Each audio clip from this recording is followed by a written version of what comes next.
हरे कृष्णा। देव उठावनी एकादशी। राजा अम्बरीश भगवान श्री हरि के परम भक्त थे। वे पृथ्वी के सातों द्वीप, अचल संपत्ति और अतुल ऐश्वर्य के शासक यानी राजा होने पर भी इन्हें सब ये सारा जो लक्ष्य स्वप्न तुल्य लगता था वो, क्योंकि वे जानते थे कि जिस धन वैभव के लोभ में पड़कर मनुष्य घोर नरक में जाता है वह केवल 4 दिन की चांदनी है। राजा अम्बरीश का भगवान श्री कृष्ण और उनके प्रेमी साधुओं में परम प्रेम था। उन्होंने अपने मन को श्री कृष्ण के चरणों में और वाणी को भगवान के गुणगान करने में और हाथों को श्री हरि के मंदिर मार्जन में और अपने कानों को भगवान की कथा सुनने में और मंगलकारी शुभ कर्म सुनने के लिए श्रवण में लगा रखा था। उन्होंने अपने नेत्र को श्री हरि के विग्रह मंदिरों के दर्शन में और नासिका को जो चरण कमलों पर जो चढ़ी श्रीमती तुलसी और फूल वगैरह जो होते हैं उनका गंध्य सूंघने में लगाते थे और जीवा को किस में लगाते थे? प्रसाद में। ओनली प्रसाद खाते हैं बस। तो राजा अम्बरीश जो थे उनके पैर भगवान के क्षेत्र आदि से धाम यात्रा वगैरह पैदल ही करते थे। वो जब भी कहीं जाते थे, हम लोग तो गाड़ी में जाते हैं, और उनके सिर भगवान के चरण कमलों में वंदना किया करते थे। इस प्रकार उन्होंने अपने सारे कर्म जो है यज्ञ पुरुष भगवान के प्रति समर्पित किए थे। तब भगवत जो भी है भगवत भक्त ब्राह्मण की आज्ञा के अनुसार वे इस पृथ्वी का शासन करते थे। उन्होंने बड़ी बड़ी जो है बड़ी बड़ी जैसे अश्वमेध यज्ञ होते हैं, बड़े बड़े यज्ञ वो किए थे उन्होंने, और भगवान की आराधना किया करते थे। उनकी प्रजा महात्माओं के द्वारा गाए भगवान के उत्तम चरित्रों का बहुत सम्मान करते थे। प्रजा है उनकी किसी समय बड़े प्रेम से श्रवण करती और किसी समय उनका गुणगान करती। इस प्रकार उनके राज्य के मनुष्यों देवताओं को अत्यंत प्रिय होने पर भी वे स्वर्ग की इच्छा नहीं करते थे। राजा अम्बरीश की अनन्य प्रेममय भक्ति से प्रसन्न होकर भगवान ने उनकी रक्षा के लिए सुदर्शन चक्र को नियुक्त कर दिया था, जो विरोधियों को भयभीत करने लगी। भगवत भक्तों की रक्षा करने वाला राजा अम्बरीश का दिव्य एकादशी व्रत। एक बार उन्होंने अपनी पत्नी के साथ भगवान श्री कृष्ण की आराधना करने के लिए 1 वर्ष तक द्वादशी एकादशी व्रत करने का नियम किया। व्रत की समाप्ति होने पर कार्तिक महीने में उन्होंने 3 रात उपवास करके और 1 दिन यमुना जी में स्नान करके भगवान श्री कृष्ण की पूजा की। तत्पश्चात पहले उन्होंने ब्राह्मण को भोजन कराया, अत्यंत गुणकारी भोजन है। उन लोगों के घर 60 करोड़ गौवें सुसज्जित करके भेजे, दक्षिणा दिया, बहुत कुछ। जब ब्राह्मणों को सब कुछ मिल चुका तब राजा ने उन लोगों से आज्ञा लेकर व्रत का पालन करने की तैयारी की। उसी समय श्राप और वरदान देने समर्थ दुर्वासा जी उनके यहाँ अतिथि रूप में पधारे। राजा अम्बरीश उन्हें देखकर उठकर खड़े हो गए, आसन देकर बैठाया और विविध सामग्रियों से उनके चरणों में प्रणाम करके भोजन के लिए प्रार्थना किया। दुर्वासा जी ने राजा अम्बरीश की प्रार्थना तो स्वीकार कर ली और उसके बाद आवश्यक कर्मों से निवृत्त होने के लिए वे नदी तट पर चले गए। वे ब्रह्मा का ध्यान करते हुए यमुना जी के पवित्र जल में स्नान करने लगे। इधर द्वादशी पारायण का समय निकला जा रहा था। धर्मज्ञ अम्बरीश ने धर्म संकट में पड़कर ब्राह्मणों के साथ परामर्श किया। उन्होंने कहा, ब्राह्मण देवताओं, ब्राह्मण को बिना भोजन कराए स्वयं खा लेना और द्वादशी समय रहते पारायण न करना टाइम से, दोनों ही दोष हैं। इसलिए इस समय जैसा करने से मेरी भलाई हो और मुझे पाप न लगे, ऐसा काम करना चाहिए।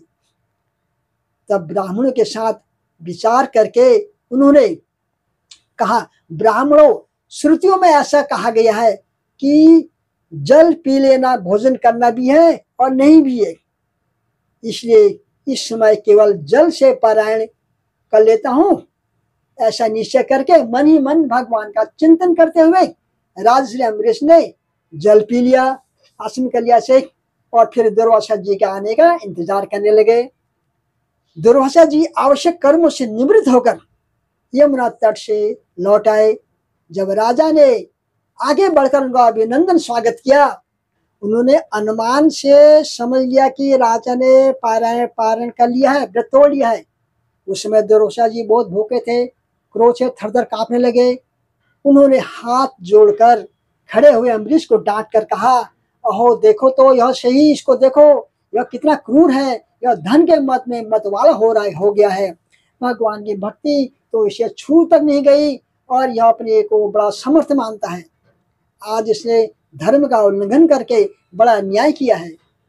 मैं इसका अतिथि होकर आया हूँ, किंतु फिर भी मुझे खिलाए बिना इसने खा लिया है। अच्छा देख, तुझे अभी इसका फल चखाता हूँ। दुर्वासा मुनि बोले ऐसा। यूं कहते कहते क्रोध से जल उठे। उन्होंने अपनी एक जटा ऐसे उखाड़ी, उससे अम्बरीश को मारने के लिए एक कृति राक्षसी उत्पन्न हो गई।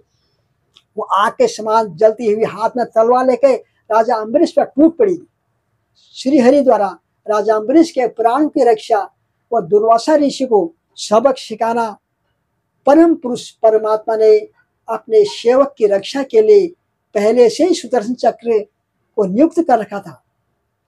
जैसे आग क्रोध से गुर्राते हुए सांप को भस्म कर देती है, वैसे ही चक्र ने दुर्वासा जी की जो कृत्या है उसको जलकर ढेर कर दिया।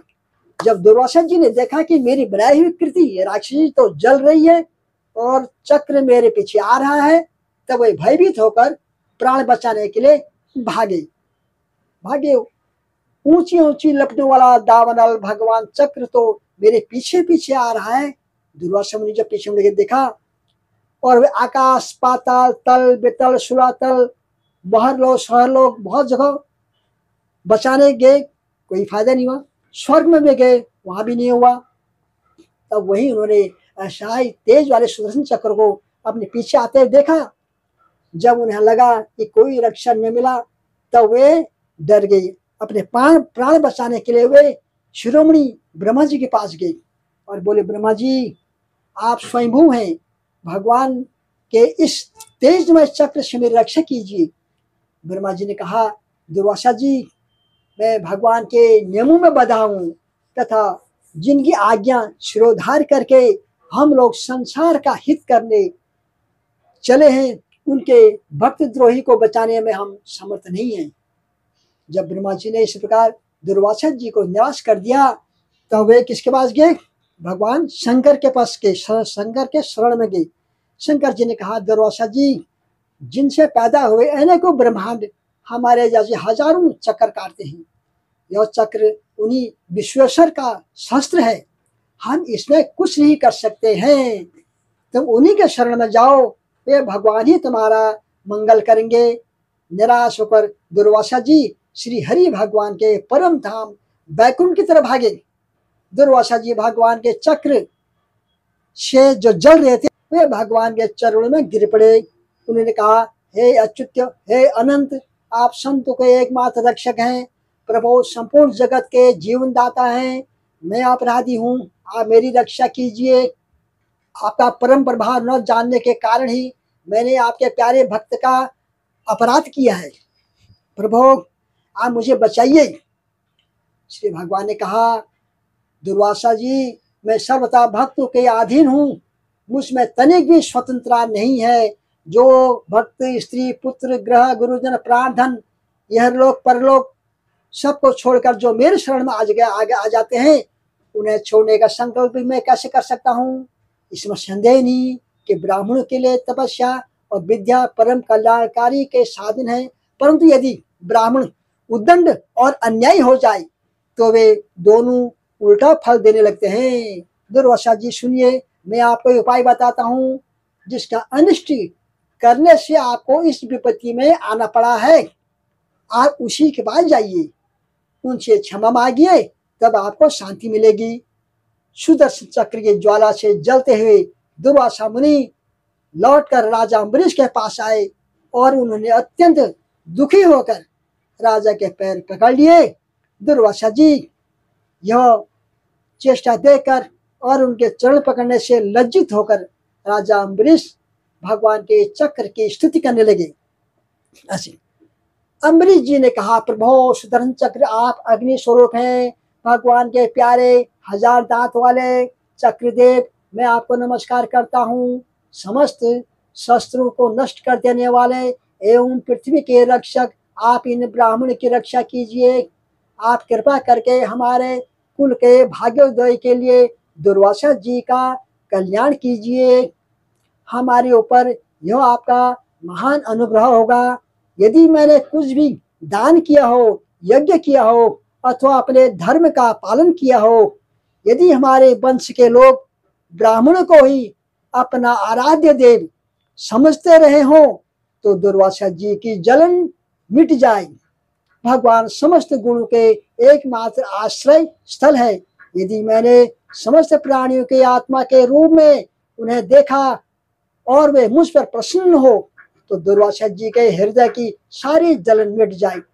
जब राजा अम्बरीश ने दुर्वासा जी की ओर से जलाने वाले भगवान सुदर्शन चक्र की इस प्रकार स्तुति की, तब उनके प्रार्थना से चक्र शांत हो गया।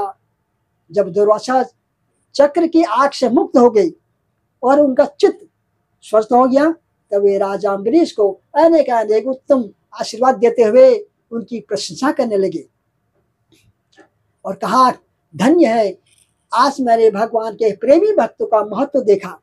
राजन, मैंने आपका अपराध किया, फिर भी आप मेरे लिए मंगल कामनाएं कर रहे हैं।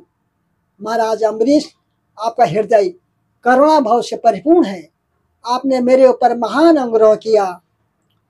ओहो, आपने मेरे अपराध भुलाकर मेरी रक्षा की है। जब से दुर्वासा जी चक्र से जीवन रक्षा के लिए भाग रहे थे, तब से राजा अम्बरीश ने भोजन नहीं किया था। वे दुर्वासा जी के लौटने का इंतजार कर रहे थे। अब उन्होंने दुर्वासा जी के चरण पकड़ लिए और उन्हें प्रसन्न करके विधि पूर्वक भोजन कराया। दुर्वासा जी बहुत संतुष्ट होकर राजा अम्बरीश के गुणों की प्रशंसा की और उसके बाद उनसे अनुमति लेकर अपने आकाश मार्ग को प्रस्थान कर दिया। जब सुदर्शन चक्र से भयभीत होकर दुर्वासा जी भाग रहे थे, तब से लेकर उनके लौटने तक 1 वर्ष बीत दिया। इतने दिनों तक राजा अम्बरीश उनके दर्शन की आकांक्षा से केवल जल पीकर रहे। दुर्वासा जी के जाने के बाद उनके भोजन से बचे हुए अत्यंत पवित्र अन्न को राजा ने सपरिवार ग्रहण किया। कुछ वर्ष बीतने पर राजा अम्बरीश ने अपने ही समान भक्त पुत्र पर राज्य का भार छोड़ दिया और स्वयं वन को चले गए। वहां बड़ी धीरता के साथ भगवान के चरणों में अपना मन लगाकर संसार से मुक्त हो गई। अरे